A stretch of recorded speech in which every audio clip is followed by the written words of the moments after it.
Pranams to Swamiji. Pranams. Namaste.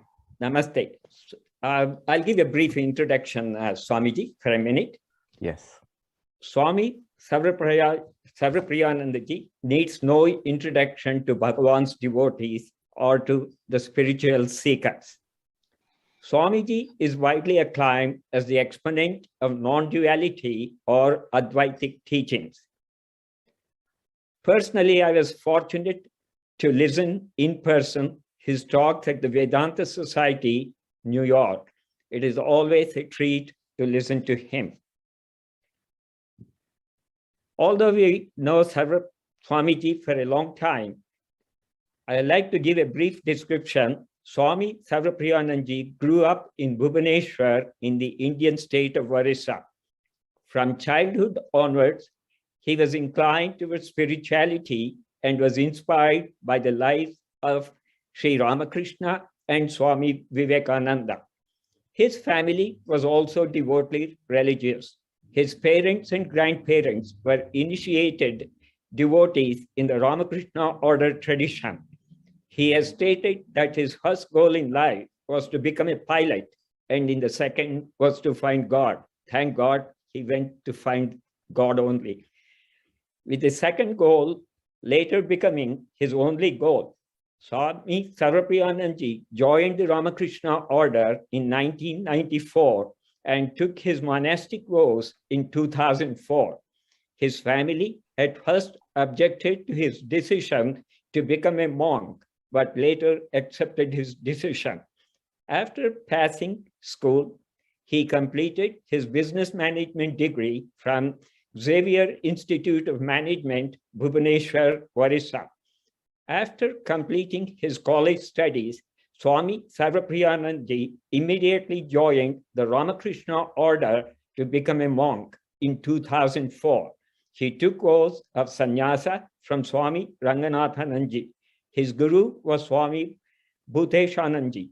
He took his Diksha, the initiation, from Bhuteshananda before he became a monk in his student life itself. Swamiji has written books. Some of them are available in Kindle and PDF formats also. Who am I? What is Vedanta? The Atman dissolved into infinity.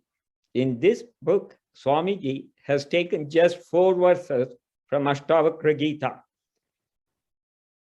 The gist of that book is dissolve all that is not real, falls away, dissolves, disintegrates. What is real? Contemplate infinity, dissolve into the truth of your immortal, infinite self. Please, Swamiji, you can go ahead. Pranams to you.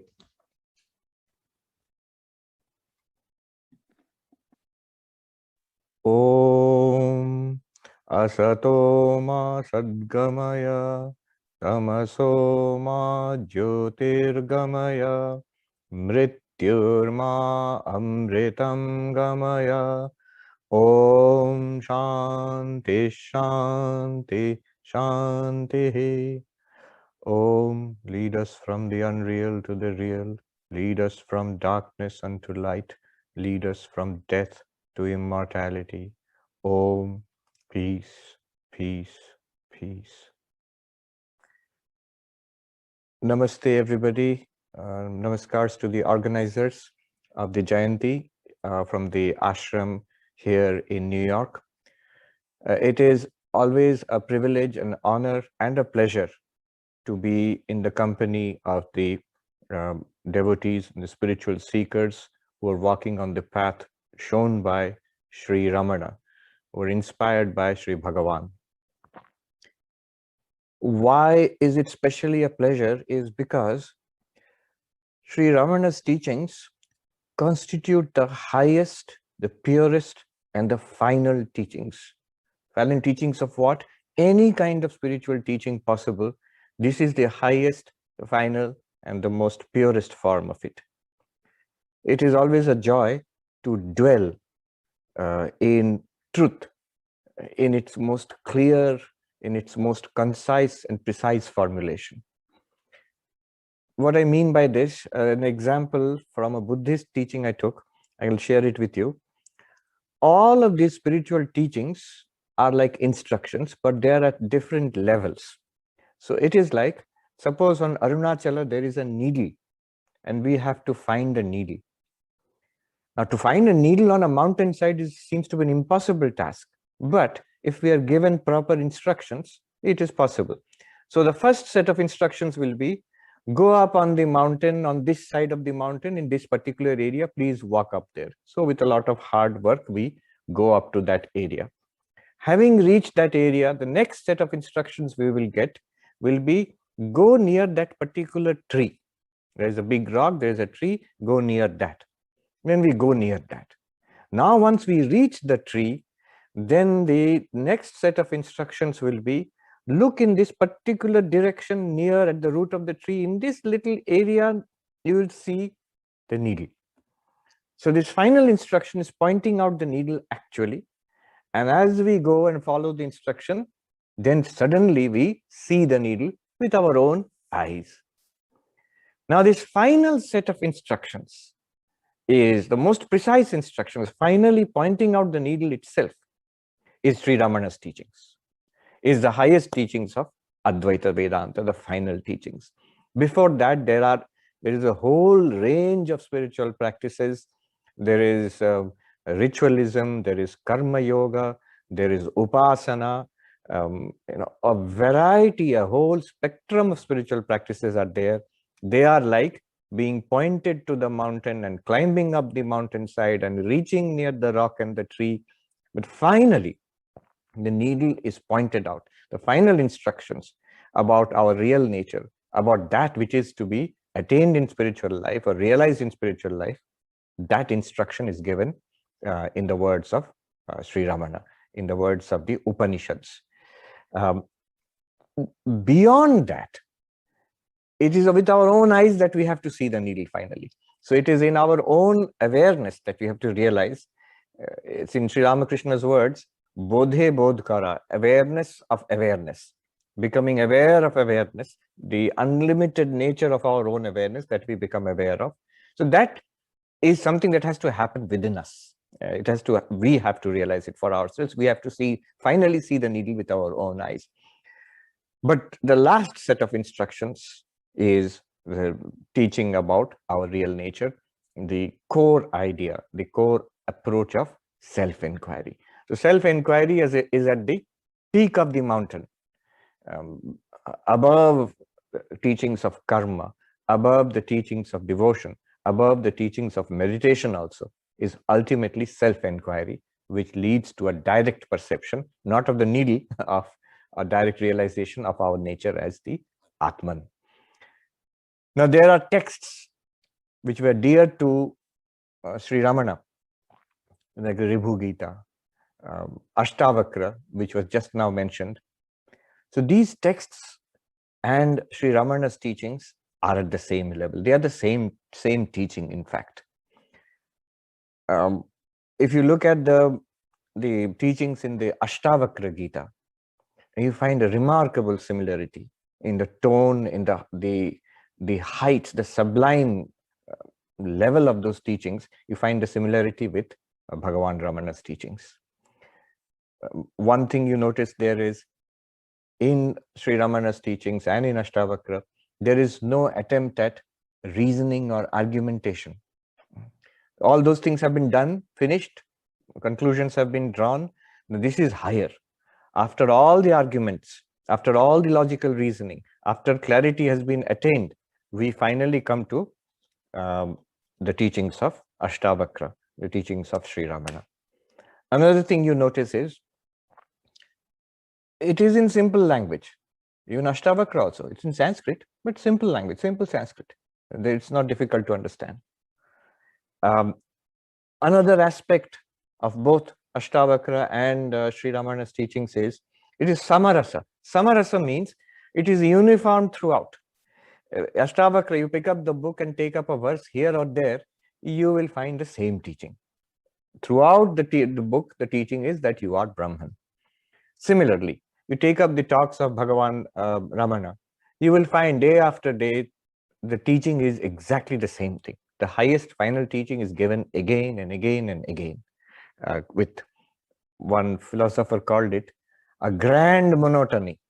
The highest teaching without any pause, without any ceasing. So no attempt at argumentation. It is just the siddhanta, the final conclusion, which is being given to us. There is no attempt at multiplying words and concepts. There is also, the teaching is just one teaching throughout. I just want to dwell on that teaching. I have selected a verse from the Ashtavakra, almost the very first teaching given by Ashtavakra to his student Janaka.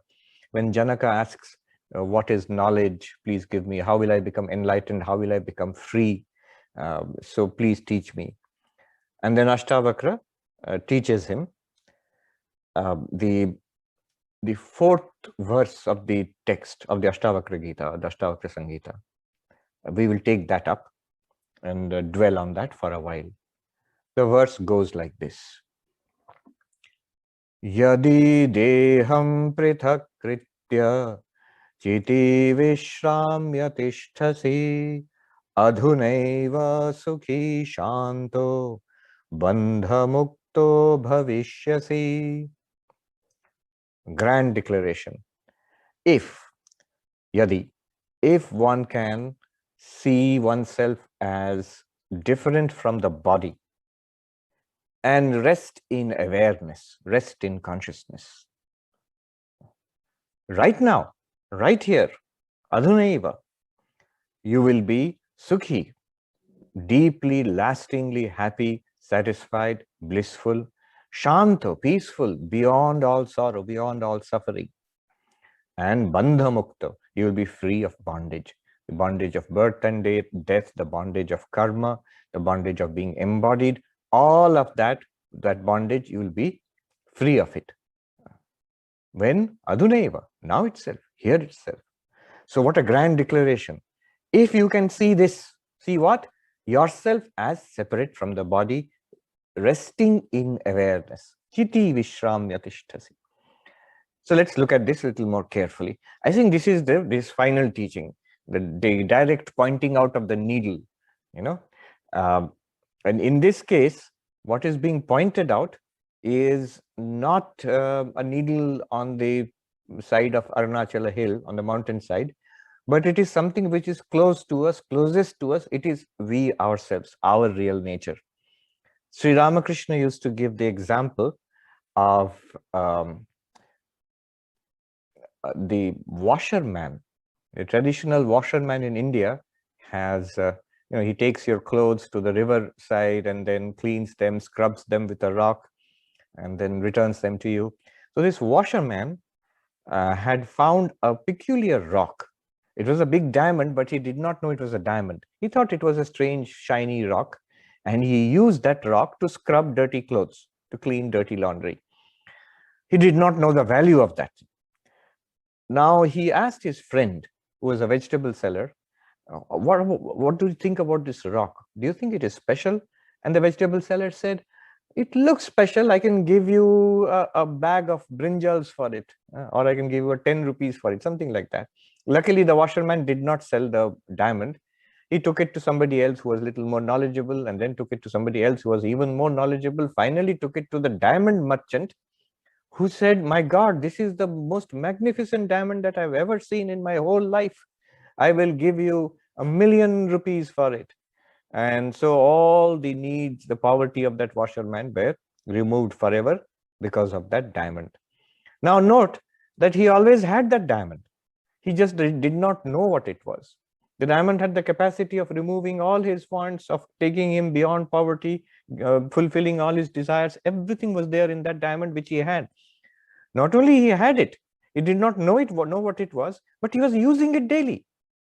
Similarly, we have this diamond in our lives, each of us, that which can take us beyond sorrow, which can make us permanently blissful, unceasing source of joy and peace and strength, and take us beyond all kinds of suffering. But we don't know the diamond. We don't recognize what it is. Just like the washerman was using the diamond to scrub the dirty laundry, we are using this diamond in our day-to-day lives. What is this diamond I'm talking about? What is it that we don't recognize, and how are we using it? It is our consciousness, it is awareness itself. And daily we have it. We all acknowledge we are aware, but daily we are using it. We are using it for seeing, smelling, tasting, touching. We are using it right now. I'm using it here for thinking and talking. You are using it for listening and understanding. This very awareness which we use for desiring, for hating, for becoming unhappy, all of this is possible because of one thing only: the awareness which we are. We never turn to take a look at that. The awareness is continuously flowing outwards through our mind and senses, because we're externalized. The reason that why we do not realize what it is that we have, what this awareness is, our real nature is, Upanishad says, Paranchikhani vyatrinat swayambhu tasmat param pashyati nantaratman. Our senses are turned outwards. That's how they have been designed by the Lord. Eyes to see forms, ears to hear sounds, nose to smell, tongue to taste, the skin to touch. All of these are turned outwards, and they give experiences of outwards, the form, sound, smell, taste, and touch. None of them can reveal the Atman. They are not meant to do so also. But because of that, I, the Atman, this awareness, I'm continuously engaged in this outwardness, this outward flowing, and thinking and always contemplating on objects, external or internal. What we see, hear, smell, taste, touch, eat, interact with external. In our minds, what we think and we remember and we desire and we feel, all of that is internal. But they're all objects, and they all engage us, the awareness, in a kind of self-forgetful kind of daydreaming, half asleep, half awake. This is what we call our lives. And it's a profoundly dissatisfactory state of things, which the Bhagavan Buddha realized, that dukkham, the unsatisfactory nature of life. Now, ultimately, what Advaita Vedanta does, Ashtavakra does, and Bhagavan Ramana does, is to point out that you have this diamond. You recognize what it is, and then you will be free immediately. How do we do that? How do I realize what I have, and how do I realize its true nature? How do I become free? Ashtavakra says, Yadi deham prithak kritya. He starts with the word Yadi. Important. Yadi in Sanskrit means if. And this if is an important word. For a large number, majority of humanity, I would say, they stop at this if. They give the wrong answer to this if. If you are willing to inquire, if you really want this, most people at this point, they don't want it.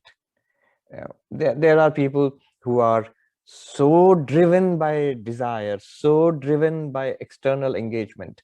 They have no time, no interest at all in this, in spiritual inquiry. There are those who they understand that such a thing is possible, but they feel somehow they're deluded in feeling that it is not for us.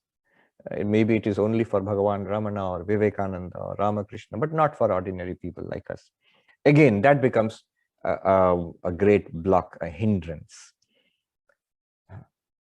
There are those who are religious, large numbers of people who consider themselves devout people, religious people, but they are not seekers after enlightenment. You see, this is the difference between what you might call spirituality and religion, or the higher religion and the lower religion, both ways. The difference is this: do I want God for my life, or my life for God?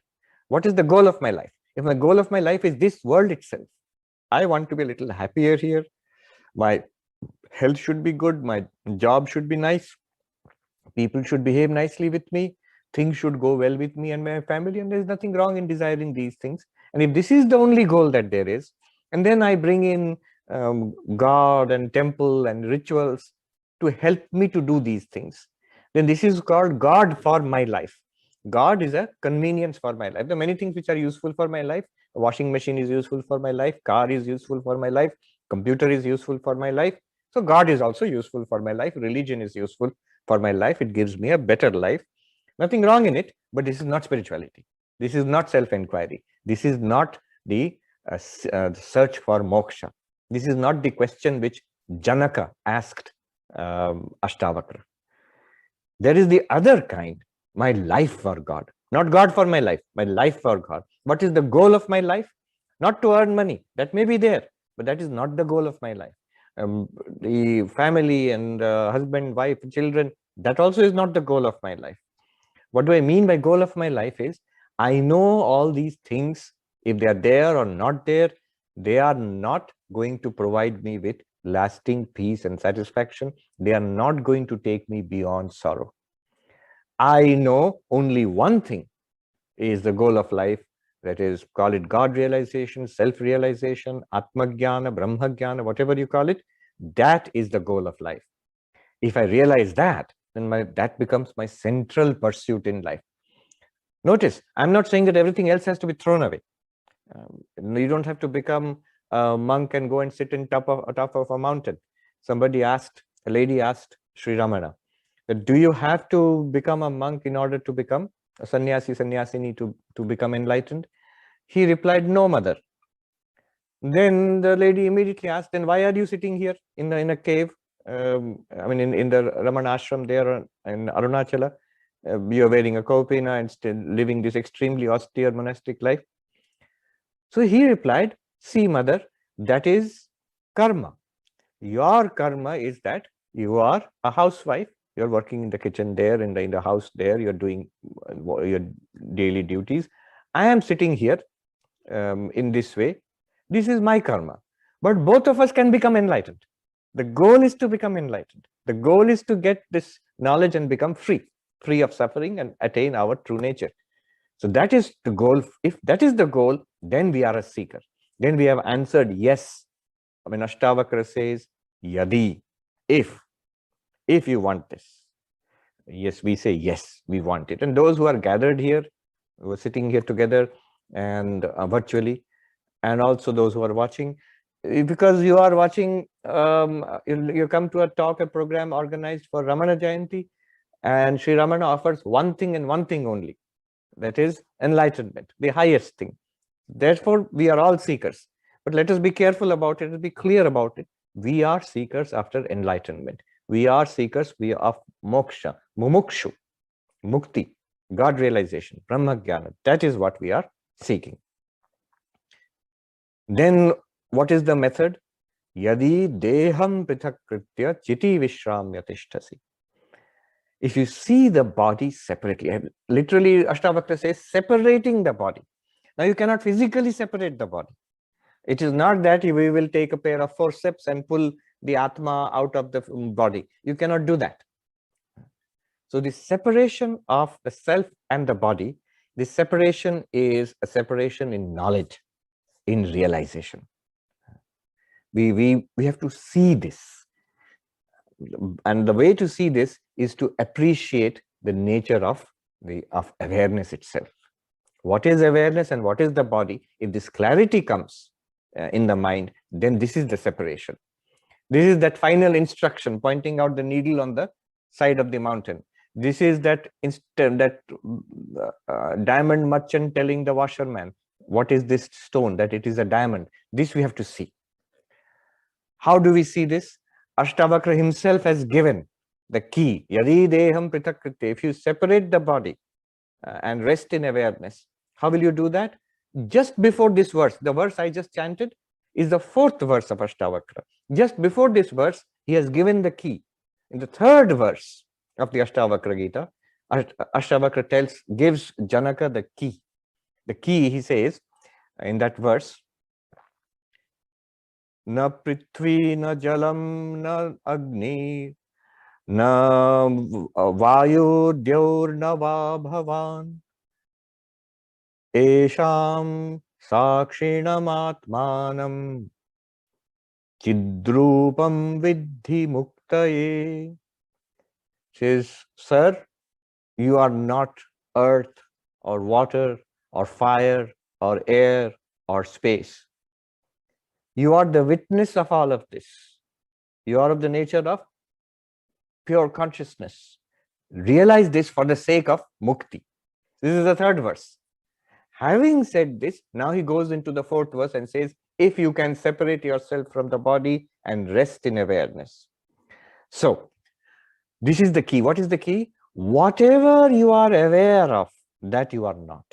Whatever we are aware of, we are not that. Whatever we are aware of, that's an object. An object to what? To consciousness, to awareness.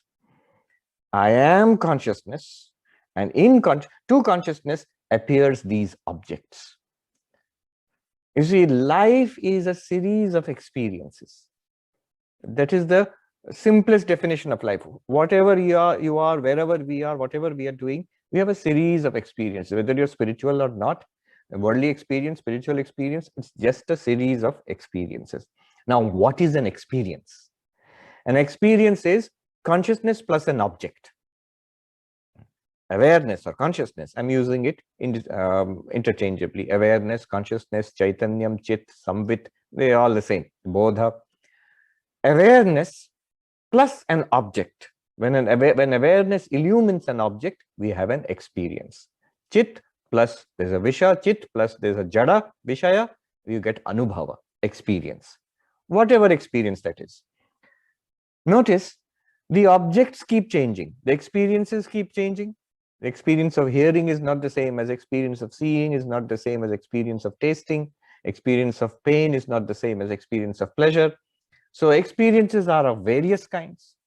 Experiences keep coming and going. They're beginning and end. Some of them are good, some of them are valuable, some of them are indifferent, some of them are painful. So variety of experiences and all are changing. Now, the objects which give rise to these experiences, they are also of many types. You see different colors, you taste different kinds of foods, you have various kinds of thoughts. These are the different objects. These objects give rise to different experiences. Different experiences caused by different objects. The experiences come and go because the objects are arising and disappearing. But the consciousness or the awareness to whom these objects arise and disappear, in whom these objects arise and disappear, is that consciousness changing? We will see a little bit of inquiry, little bit of looking into our experience shows that consciousness does not change. Awareness does not change. This consciousness, awareness, chit, chaitanya, samvit, bodha, this does not change. What changes are the objects. What changes are the experiences born of these objects, this object consciousness contact. Now, think about all our sense experiences. All these material objects, they come and go, forms, sounds, taste, smell, but consciousness remains the same. The same consciousness, same awareness, which is seeing something, same awareness, which is hearing something, same awareness, which is tasting something, smelling, of course, with the help of the mind and the sense organs. Same awareness. Awareness does not change. Look at our internal states, thoughts. Various thoughts, thousands of thoughts are coming and going throughout the day, all to the same awareness. Awareness does not change. Consciousness does not change. Our emotions, no matter what I feel, I may feel happy to the same consciousness. In the same consciousness, happiness is recognized and experienced. I may feel sad, same consciousness, happiness is experienced and recognized. Sadness is experienced and recognized. I may feel pain, I may feel pleasure, I may feel aesthetic enjoyment of art and music, same consciousness. And I may have all the experiences of our waking state, which I call my waking life, same consciousness. Then that disappears in sleep and the dream experiences, same consciousness. And then everything disappears into the blankness of deep sleep, same consciousness. This is something that we just have to contemplate and notice. It's not that you have to make consciousness changeless. We have to recognize the changelessness of consciousness. that all the changes that we experience are objective. They are in our thoughts, in our emotions, in our memories. Whatever you recall, the same consciousness recalls. If you fail to recall also, suppose there is, I don't remember, I think I'm trying to recall something, but I cannot recall. That also the same consciousness illumines. Memory, recovery of thoughts, memories, failure of memory, all of that is illumined by the same consciousness. When all of this is erased in deep sleep, that blankness of deep sleep, which seems to be nothing, that blankness is also illumined by consciousness. You see, normally we think of ourselves as minds, this body-mind complex having a series of experiences. And I see, hear, smell, taste, touch. I remember, I think about something, I have ideas, I have desires. So all of this is going on in the body-mind. In deep sleep, when I'm not aware of the physical body which is sleeping, I'm not aware of the mind which has gone into a seed state, into a blankness, because the mind and body are inactive from my perspective, it seems to be nothing. Because in waking and dreaming, it is the mind and body which give me the series of experiences. But that blankness, that nothingness is also illumined by the same consciousness. It is actually, this deep sleep is a very good place not to go into it. If you go into that, you will not experience, you will not realize Advaita. From the waking state, using the faculty of understanding, if we contemplate what deep sleep is, in what sense awareness or consciousness illumines the blankness of deep sleep, then we'll begin to understand what is meant by pure consciousness. Otherwise, what happens is, whenever I think I'm trying to understand the nature of pure consciousness, and to see into the nature of consciousness, it's still mostly mind. It's still dwelling at the level of mind, dwelling at the level of words and concepts. That which illumines these words and concepts, that which illumines the mind, that which illumines the senses and the objects of the senses, that one. Upanishad says, Tameva bhantam anubhati sarvam, tasya bhasa sarvam idam vibhati. That shining, all else shines after it. By its light, everything here is illumined. You shining, you the awareness shining, everything else shines. Everything else means the mind shines with the borrowed awareness, the senses shine with that, and then the world shines with the being revealed by the mind and senses. You shining, everything else shines after you. By your light, light of awareness, your light, everything here is lit up. And so, no, everything is lit up by sunlight. But sunlight will disappear the moment you close your eyes. Even when you close your eyes, your thoughts are still lit up. There's no sunlight there. Then what is lighting up your thought? Lighting up means you are able to experience. This awareness reveals the thoughts. I will not even say your awareness, your consciousness, because you are that awareness. You are that consciousness. Language is dualistic, basically. So that's how language functions. And it traps us into thinking, I am something and I have a body. I am something else and I have a mind. And I am something else and I have a consciousness. No, you are consciousness itself, in which body, mind appear, arise, and appear to function, interact with an external world, so-called external world, but you are that awareness. The same thing Bhagavad Gita, Sri Krishna says in the 13th chapter of the Bhagavad Gita, he says to Arjuna, idam shariram kaunteya kshetramityabhidiyate etadyo vetti kshetragyam tang prahu tadvidaha. O Arjuna, this body, know it to be a field. And the one who experiences this body from within, know it to be the knower of the field. Those who are wise in this, they are able to separate consciousness and object, awareness and body-mind. So this is kshetragya, the field and knower of the field. Ashtavakra says the same thing. Yadi deham prithakritya chiti vishramya tishtasi. If you see the body as an object, not the world, we see it as an object, but the body is also an object. If you consider the body, you can see the body, you can touch the body, you can smell the body, you can taste the body, you can even hear the rumblings of your tummy inside this physical body. So the body is an object to all the five senses. The body is an object, very much so. As this book is an object, body is also an object. So we do not think that way. We normally behave as if I am the body, or I am somehow in this body, or some combination in this body is I. The self is somehow in this body. No. Or it is an embodied self. Not even that. The Buddhists are very good at analyzing this, that there is no self. When the Buddhist says anatma, not self, people think it's a contradiction of the Advaitic Atma. No, no, not at all. In language, it seems to be a contradiction. What the Buddhist does is analyzes the constituents of the body-mind, and they find panchaskandha, the 5 aggregates, and they say, where is the self in all of these aggregates? And they find no self in any of the aggregates in the body-mind.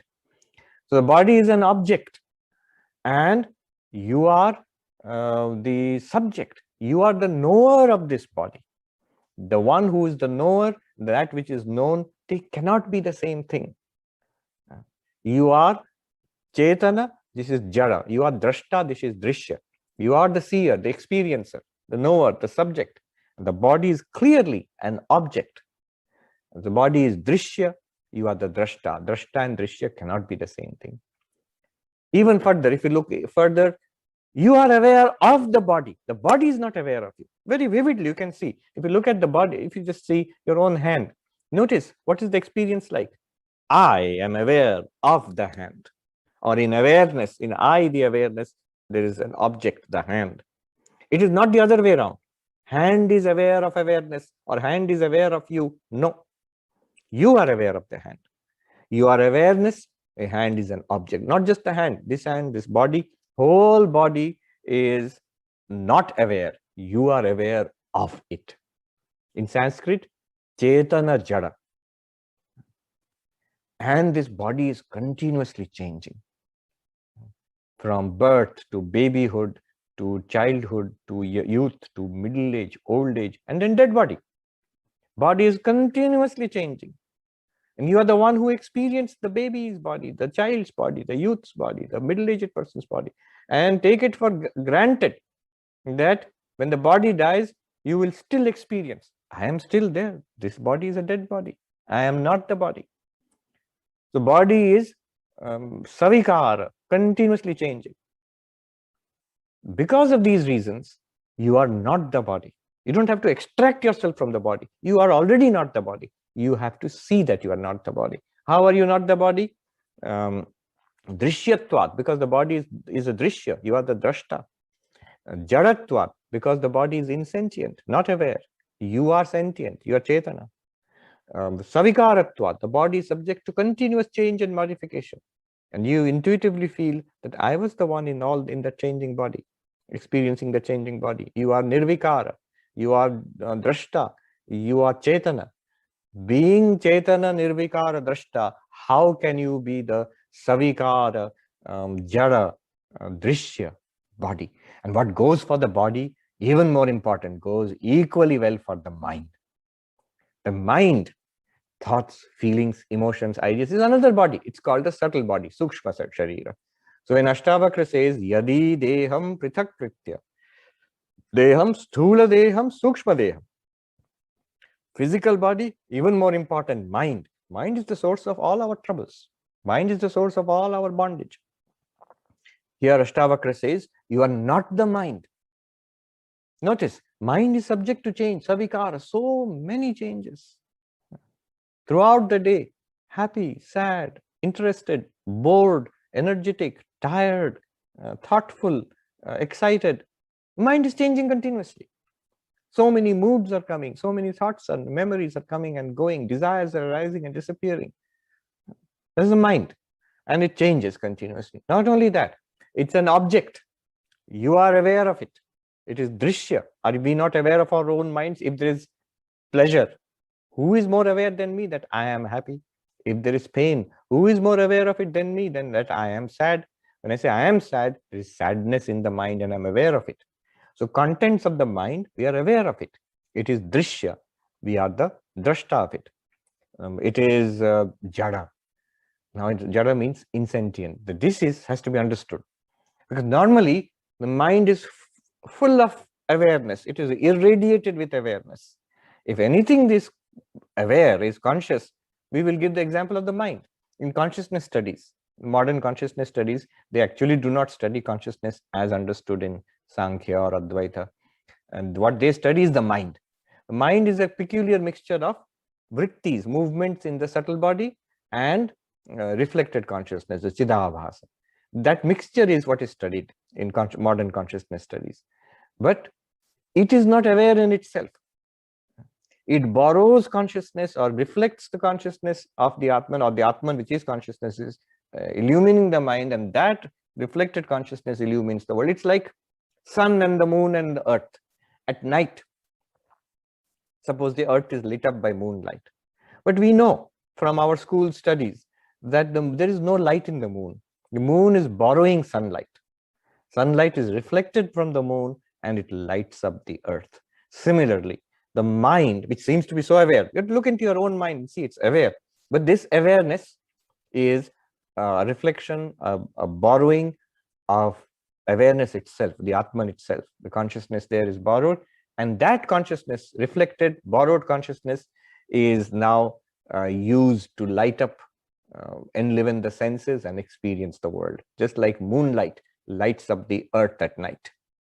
Just as at night, the sun is not obvious, you can't see the sun there. Similarly, in our present state, we do not experience the Atman. The Atman cannot be experienced as an object. But without the sun, no moonlight is possible. Without the Atman, mind also will not function. There will be no consciousness there. There will be senses also will not function. They say in Sanskrit, Jagad Andhya Prasanga. The contingency will arise that the universe will go dark. No experience at all in life. Life itself will disappear. Remember, we define life itself, series of experiences, consciousness plus object. If consciousness disappears, no experience. No experience, no series of experiences means no life itself. So, consciousness is that which lights up both mind and body. Yadi deham prithakritya. Know that I am not the physical body, I am not the subtle body. Then what am I? I am that awareness which lights up this physical body and subtle body. That's why Shankaracharya sings, Mano buddhya hankara chittani naham nacha shrotra grahana nacha shrotra netre. What is that? Nacha shrotra jivhe na grahana na netre, I think. Na vyoma na bhumi na tejo na vayu chidananda rupaha shivoham shivoham. And none of this objective display of nature. So therefore, I am that awareness to which this entire display is appearing. I am of the nature of Shiva. I am of the nature of consciousness. Chiti Vishramya Tishtasi. Now, Ashtavakra says, you rest in awareness. Ramana Maharshi has again and again in his dialogues pointed out, people say that, yes, by this method of self-inquiry, I come to a state of quietness. After a lot of effort, I come to a state of quietness. But then I either become a little uneasy there, there is thoughts of the world arise and I get swept outside again. That's why Ashtavakra says, Vishramya, rest there, stabilize there. After some time of dwelling in Advaitic thought, people say that I'm beginning to understand what it is, but I'm not centered there. I keep getting swept back into this body-mind identification, into the activities of the mind. Mind starts thinking again, and I become swept up by the thoughts of the mind, good and bad. So Ashtavakra says, Vishramya, stabilize yourself in that. Center yourself in this knowledge that you are the Atman, that you are this awareness. It is like the washerman. Once he is told by the diamond merchant that you don't have, it's not a rock, it is a diamond. Suppose somehow, out of foolishness, the washerman keeps forgetting it's a diamond and keeps thinking it's an ordinary rock. So we become like that. After understanding Advaita also, we sometimes slip back into this body-mind identity and sort of stay there. Now, there's an interesting thing here. One thing has to be understood is, actually, there is no problem of stabilizing ourselves. There's no problem of centering ourselves. You are awareness, choicelessly so. You don't have to make an effort in self-inquiry, in Vedantic meditation. What are you doing? I'm trying to stabilize myself as the Atman. No, you don't have to do that.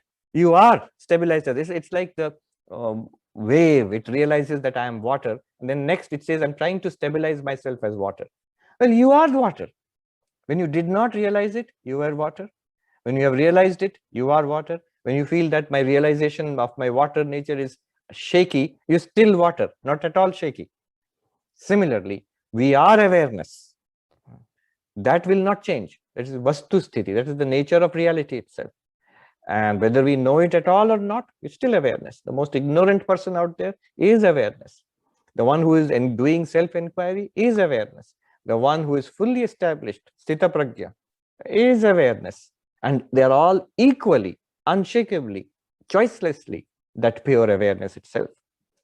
But a stage comes, in an advanced stage, the seeker feels that, yes, I am awareness, but I need to center myself in that, stabilize myself in that. And there are Vedantic practices, nididhyasana, Vedantic meditation. It just, basically what they all do is just remove the misconception that I am not stable in awareness. Now, here is a point. Bhagavan Ramana has pointed again and again to that state, a particular state, where the mind is calmed in samadhi, and there is no experience of the external world, no experience of the body, no experience of sense movements, no experience of movements in the mind and memory, desires, feelings, thoughts, emotions, good or bad. It is quietened. And you remain as that unlimited witness of this vast quietness. But that's also a state. It is very clear about that. See, in Bhagavan Ramana's own life, you notice, whether with eyes open or with eyes closed, he is always in the same state. Sometimes with the eyes open, both states are visible. Is outward directed and sometimes inward. So you are awareness regardless of whether the body, mind are functioning or not. That clarity has to come. Once that clarity comes, nothing can shake you anymore. You can sit in meditation completely absorbed in the nature of this limitless awareness, or you can open your eyes and be engaged in the activities of life, completely steady in the realization that I am that awareness. How does that help? Adhunaiva sukhi shanto bandha mukto bhavishyasi. The result is immediate. Adhunaiva, right now, as you are, wherever you are. It is not something that you will get after a long process of practice, after going to heaven, after death, after going to Vaikuntha, Kailash or heaven or something. No. It is something that you will get here, you will get it there also, you will get it everywhere, that you are this limitless awareness, forever beyond sorrow. You will get it now and forever, before and after, here and there and everywhere, now and every when. And there is no time limitation here, there is no space limitation here. Adhunaiva. It is instantaneous. The moment you realize it, it is instantaneous. It does not take years and years. Now, here the question might be, how is it instantaneous? It's instantaneous because it is your very nature. The moment the wave realizes it is water, the pot realizes it is clay. I mean, I'm using a figure of speaking. How much more process will it have to undergo to become that pure water? It is water. The pot is clay.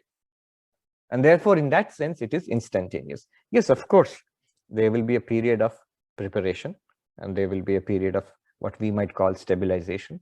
But the realization, the result of that is instantaneous. It follows immediately. It's like that example of climbing up the mountainside to look for that needle. A lot of work and time and effort goes into it. A lot of instructions go into it. But the final instruction, look there at the root of the tree, in this particular place is the needle. When you find it, your eyes see that needle, it's instantaneous. Before that, a long process has gone on, but the final instruction and the eyes seeing the needle, it is instantaneous. And the result also follows instantaneously. You are taken beyond sorrow. Notice, where is sorrow? Sorrow is at the level of the world, it is at the level of the body, it is especially at the level of the mind. All sorrow arises and is recognized and experienced in the mind, in the movements of the mind, not in awareness itself. Awareness is beyond sorrow because it's the same awareness which illumines sorrow and which illumines the cessation of sorrow. So is the awareness in sorrow or not? Awareness is not in sorrow. Awareness illumined that sorrowful movement of the mind and the passing of the sorrow also. Awareness itself was not in sorrow. The desire and the satisfaction of the desire or the frustration of the desire, it's in the mind again. Awareness, no desire. No need to satisfy, no possibility of frustration also. So sorrow, desire, frustration, unhappiness, all of that is at the level of the mind and further at the level of senses, body and world. Awareness is pristine and untouched. If I am that awareness, then it is nothing to me. The problems of the person in the dream are nothing to the one who has woken up. That person in the dream may have undergone a lot of problems and a lot of sorrows or nightmare. But the moment we wake up, what do we say? Oh, it was a dream. It was a nightmare. Just the fact that it was a dream is the solution for all the sufferings, variety of sufferings in the dream. The solution is, it was a dream. I am untouched by anything that happened in the dream. I am untouched by anything that appears and happens in consciousness.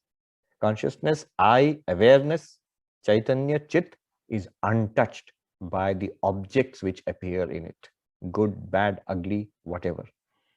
Shanta, the cessation of all sorrow. Mandukya calls it prapancha upashamam. While seeing the world, there is no world to be seen. While thinking thoughts, there are actually no thoughts to be thought. While seeing, hearing, smelling, tasting, touching, all of them are nothing but the play of consciousness.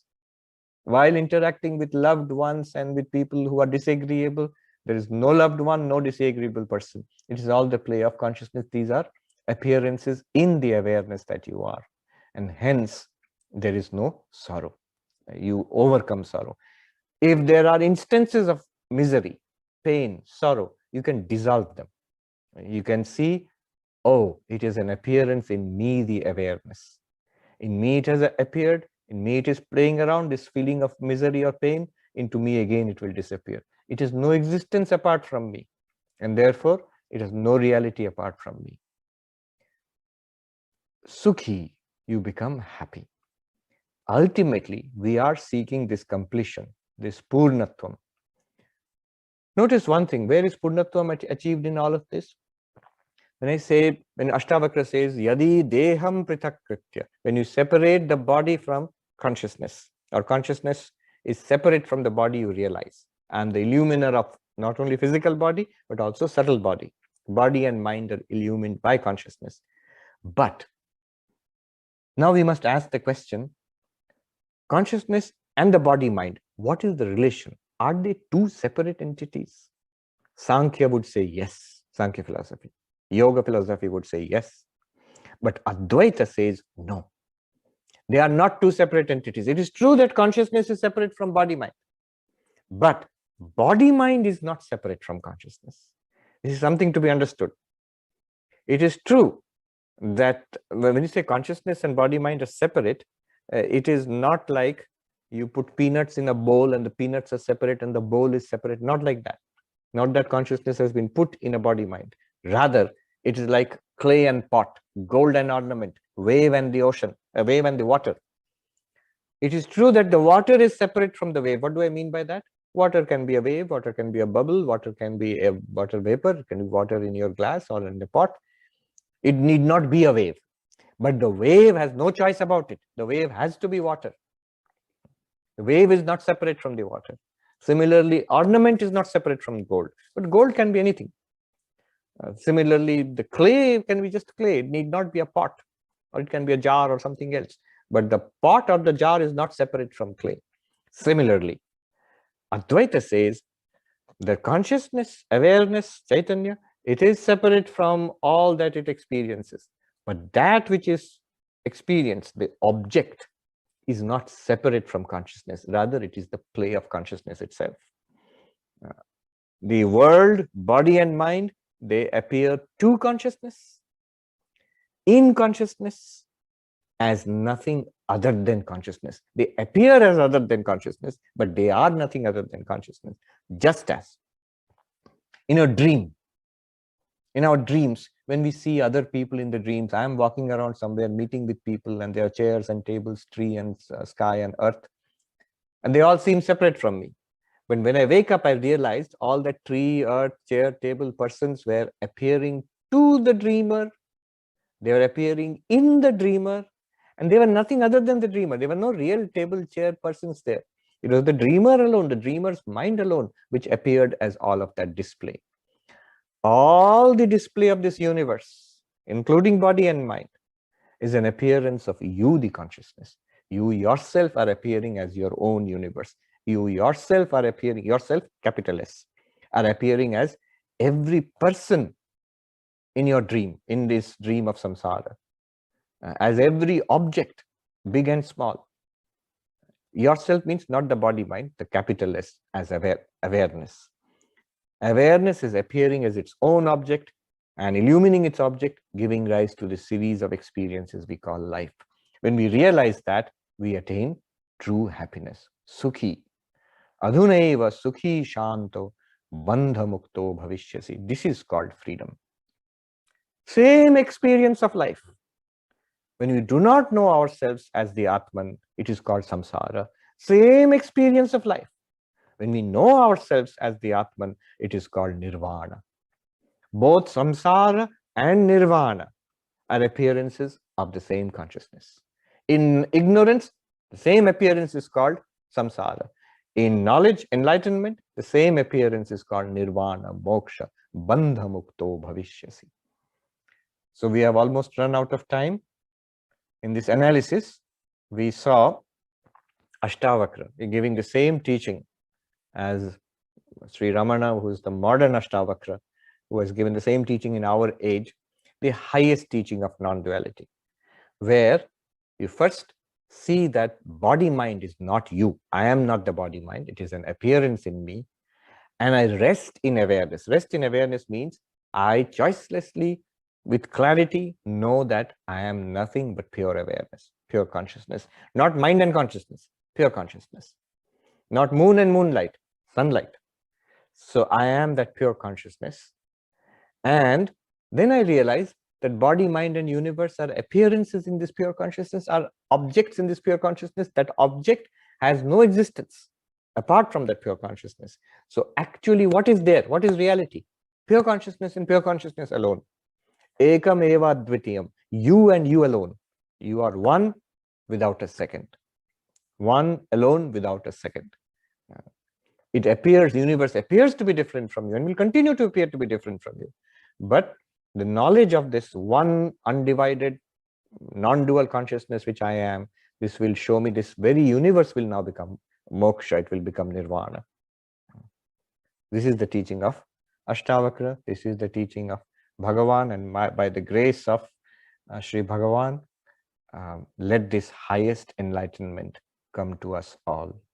Om Shanti Shanti Shanti Harihi Om Tat Sat Shri Nama Krishna Arpanamastu.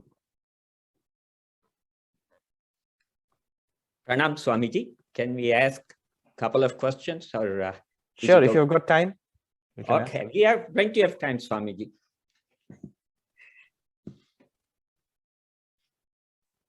Swamiji, thank you for your invaluable advice for us. You have said that in whatever we are aware of, we are not that. But when I feel, as you mentioned, also pain, pleasure, joy, hurt of some sort, it becomes very difficult for me to remember that I am that unchanging consciousness, no matter how I try. What is to be done in that very moment when one is caught in some difficult emotion or circumstance so that we may act correctly and accordingly? Who is asking this question? One of the devotees. So suppose, is there a name? Can I? All right. Suppose your name is Raghu. Suppose My name is Mohan. You say your name is Mohan. Okay. All right. I will call you. I will call say Mohan. Yeah. All right. Now, it is true. In the moment of crisis, suppose there is a flash of anger, a flash of disappointment, or sorrow.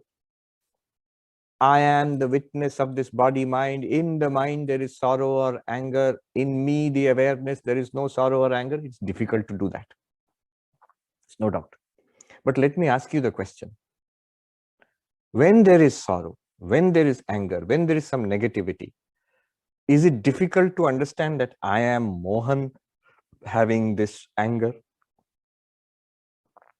I'm asking the question that when you have this negativity, negative feeling, do you have to do any kind of effort to understand that I am Mohan, I am angry and I'm Mohan, Mohan, I'm angry? Is it difficult to understand that you are Mohan? Momentarily it comes and again it goes, but the lingering feeling, it can go on for some time. No. Although I don't identify at I'm that asking time. I'm asking something different. What I'm asking is, notice the question. The question was that at the moment of this crisis, some negative feeling or thought has come, some bad experience has come. At that moment, it is very difficult to remain identified as pure awareness or as a witness consciousness. Difficult. Now I am asking a counter question. So you are Mohan. When a negative thought comes, anger comes, unhappiness comes, is it difficult to know at that point that I am Mohan? No, it is effortless. You will immediately say, anger, I, Mohan, am angry. You don't have to do any effort for that. I, Mohan, am sad. It is natural for us. You see the point I'm making. I am so nicely and thoroughly identified with myself as Sarvapriyananda. If a feeling of anger comes in my mind, I don't have to do analysis. Who am I? I am Sarvapriyananda. Here is anger. So Sarvapriyananda is angry. I don't have to do that. Immediately, with the feeling of anger, Sarvapriyananda is angry. Notice that Sarvapriyananda identity is effortless for me. The Mohan identity is effortless for you. It doesn't take any effort. The reason that all this seems difficult is that we do not see ourselves as pure consciousness. So think about it. Think about what I just said. There is the key to the answer to your question is what I just gave, the example of Mohan or Sarvapriyananda, that how effortless it is to refer to ourselves as Sarvapriyananda or Mohan. But anyway, what is to be done is not much can be done at that moment, but one must go back and listen to this teaching, listen to Bhagavan's teachings again and again until the clarity dawns. There is a moment of breakthrough, which is irreversible. When you realize that, oh, I am this awareness, then for what reason should I continue to identify myself with this miserable body and mind and continue to suffer? Body and mind will continue to appear. Once you realize that a film is a film, film will continue to appear, but you know it's a film, it's a movie, it cannot affect you anymore. Sometimes in dreams also we realize it's a dream and the mind has the capacity to keep on dreaming. It's called lucid dreaming, but you know you're in a dream. Then you're safe from the ups and downs in the dream. Similarly, that breakthrough will happen when we continue to listen to these teachings and think about it and meditate upon it. Shravana, Manana, Nididhyasana, that breakthrough will occur. Now, before that breakthrough, is there nothing to be done? Certainly there is something to be done. As we study this and we begin to get an understanding of this, of the Advaitic teachings, whenever a negative emotion comes, whenever some resistance comes in the mind, some unhappiness, some misery, use it. It's a powerful doorway to enlightenment. Use it to see that, yes, I felt swept away by the current of anger or unhappiness. But is it not true? All throughout, it is to me the awareness that the mind was calm and the mind became angry and I became swept away. I was identified with the mind. All of that was happening in awareness only. Was that awareness disturbed? That awareness was the same when the mind was calm. That awareness was the same when the mind was disturbed. That awareness is the same when the mind is calm again. Calm mind, disturbed mind, awareness is same. Who am I? Am I calm mind or disturbed mind? Or am I the awareness? This way, when we think, after the event has gone, slowly the mind will begin to get the hang of it, the way of dealing with these negative things. And at a time will come when the occurrence of those negative things will be less and less. We will recover from it much faster. And the intensity of those anger, misery, grief, irritation, that intensity also will go down. Thank you, Swamiji. I will ask one more question. You have said that we are not the mind. I understand this theoretically, but when I try to be without thinking of thoughts, sleep intervenes very quickly. What should we be focusing on when there is subsidence of thoughts so as to avoid sleep and unawareness? Here, something has to be understood carefully. When I say that we are not the mind, I don't mean shut down the mind. In normal cases, in the case of ordinary people, we are not used to deep meditation. When we try to shut down the mind, what will happen is we'll fall asleep. Those who are experienced meditators, they can go into samadhi by chitta vritti nirodha. But what I am saying, and Ashtavakra is saying here, and Bhagavan is saying, is that shutting down the mind is only a way of recognizing yourself as the witness consciousness, as pure consciousness. But you need not shut down the mind also. To recognize that you are not the car. When you're sitting in the car, suppose you're sitting in the car and you recognize you're not the car, do you have to get out of the car? No. You realize, oh, here is the car. I'm sitting in the car. I can use the car. I can drive the car. You're sitting in front of a computer now. Suppose I say, realize that you're not the computer. You say, of course, Swami, I realize. Does it mean you have to shut down the computer? No. You exist quite apart from the computer, while using the computer, while not using the computer. You'll say, how will I know that I exist without the mind, unless I shut down the mind? Instead of doing that, why don't you do vichara? Mandukya tells you that every day, it points out that every day in the night you fall asleep. The mind shuts down. And that deep sleep experience is also there. That means I am the experiencer of deep sleep, not I the mind. The mind is shut down there. Therefore, I can exist without the mind. And deep sleep shows I can exist without the mind. Dream state shows I can continue to experience without the body. Body is sleeping, but I'm not experiencing the sleeping body. I'm experiencing a dream state. Right. So my answer to that question is, yes, you may try to shut down the mind in meditation, but then the problem will be deep sleep, will fall into sleep. Rather, vichara, that even when the mind is operational, you are not the mind. I am not the mind does not mean I'm shutting down the mind. When Shankaracharya is singing, Nam mano buddhi chittani ahankara naham, I am not the mind, not the intellect.